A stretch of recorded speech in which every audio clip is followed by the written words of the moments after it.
Hey guys, welcome back to my channel where we have been discussing how to build a best-selling series, or what I call an anchor series. If you are just finding this channel, I hope that you will go back to the beginning of this series on how to build a best-selling series for yourself.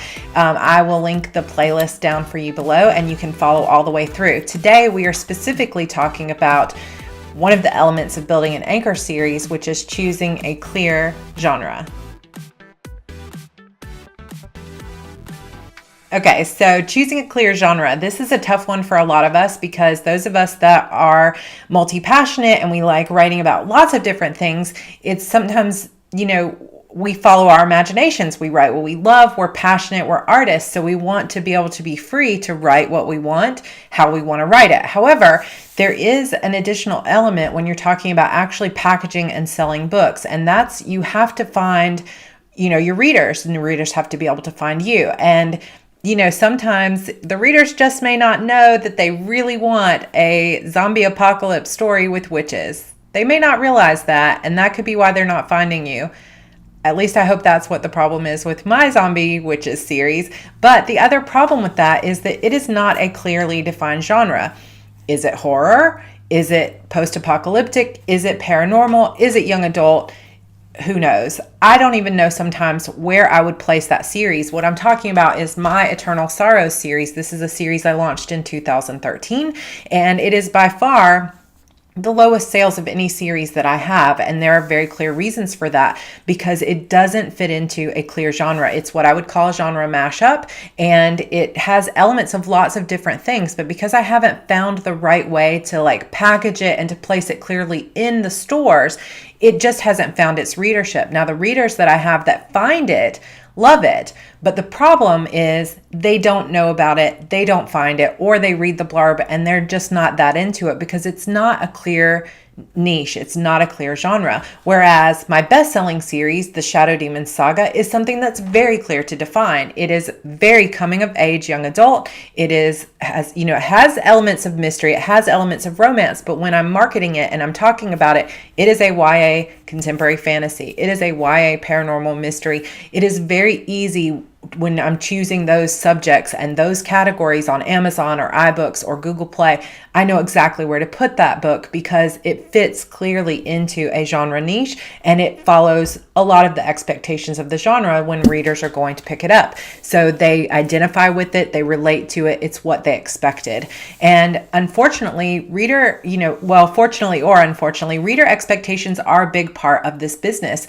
We can want to be all the, artists that we want to be, but if you don't meet those reader expectations, there's going to be some level of disappointment, sometimes even anger at, hey, this isn't at all what I was expecting. And a lot of people are not going to go on to read more books in that series because they didn't get what they wanted out of your book. When readers see a package, they see a cover, they see a genre, they see a blurb, you're making a promise to them and you're saying, this is what this book is. It is similar to, I think readers naturally are going to relate it to something else they've read. So for example, I would almost say my Shadow Demon Saga is similar to the tone of the Vampire Diaries or Pretty Little Liars, but with witches.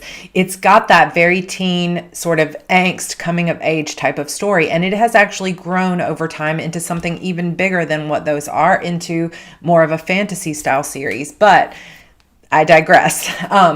It is very easy to compare it to other things, even though it has its own unique elements. And of course, it's written in a way that no other story is written because it is written by me. But it still has those elements that people are expecting. Let's talk for just a minute about, some other best-selling series. I talk about Bella Andre a lot. She has the Sullivan series. It's a family.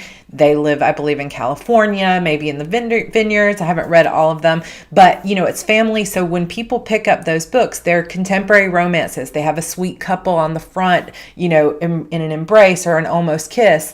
They have romantic type of titles. They're in the contemporary romance section of the store.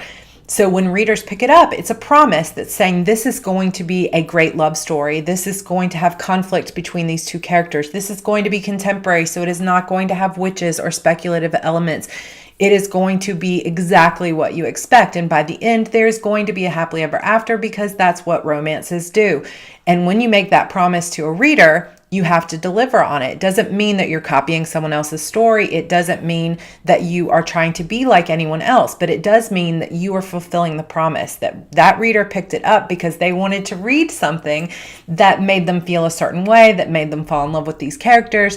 And that's what they were looking for in that moment. And if you give them something that was not what they were expecting, they're going to have some level of less enjoyment than they would otherwise have had. Now, I know some of you are probably going, but Sarah, what about George R. R. Martin and A Game of Thrones, where he ends up killing off these characters and no one was expecting it? Sorry, spoiler alert, if you haven't watched Game of Thrones, then, maybe turn this off. But I wasn't expecting, I had not read the books. So when I started watching the TV series, I was not expecting the character that I thought was going to be the main character of the entire series to be beheaded. It was just not something that I thought was going to happen, because as a reader, my expectation is, okay, I have identified this person, even though there's a big cast of characters, this person is the main character. So he is going to be my hero and follow the hero's journey. So when he died, it was quite a shock. But the reason I stuck with that is because so many of the other elements of that series fit,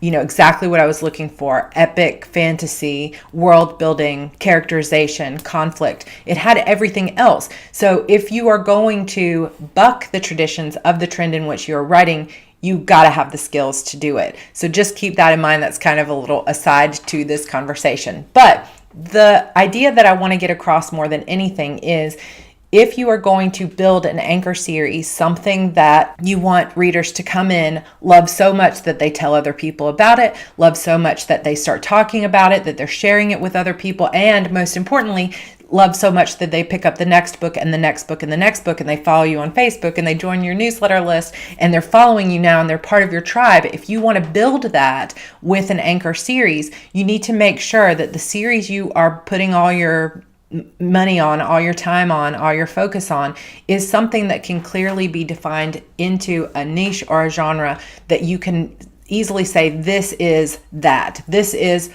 horror. This is a contemporary romance with a small town element. This is a Navy SEAL romance.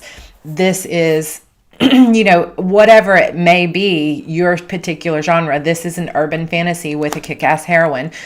No matter what your genre is, it needs to be something that's easily defined and actually has its own category at most vendors, because if you're trying to take something like, for example, my zombie apocalypse dystopian witches series, and you're trying to put that in the store, it's very difficult to know where to place that, which means it's going to be difficult for readers to find. A lot of readers are going to pick it up not expecting what they get, and it's just not as strong of a series to build upon. So my suggestion is that you come up with whichever of your series if you're still trying to decide which series to create as your anchor series, choose something that is most easily definable. The stronger the niche, the smaller the niche, the better. So instead of just saying contemporary romance, I'm going to write, or instead of just saying military romance, I'm going to write Navy SEALs. Instead of just contemporary romance, I am going to actually write bride romances. There's going to be a bride on the cover, there's going to be a wedding at the end, engagement, or I'm just going to write royalty. Come up with that clearly defined niche market. If you're going to write YA, then write YA, paranormal. Whatever you choose, you want to make sure it has a spot on Amazon, iBooks, Google Play, Barnes & Noble, Kobo. You want to make sure there's a category for it that you can easily just slip your book into. And then you want to make sure that your branding, your titles, your metadata, your keywords, your categories, everything matches and places it into that very clearly defined niche.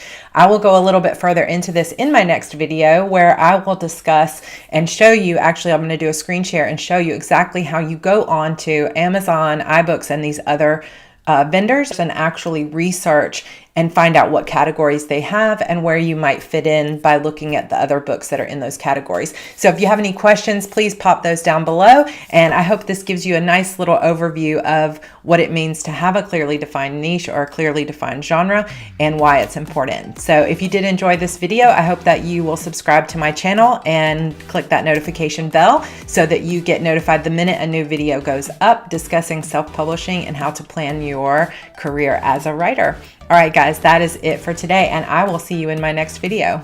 Bye.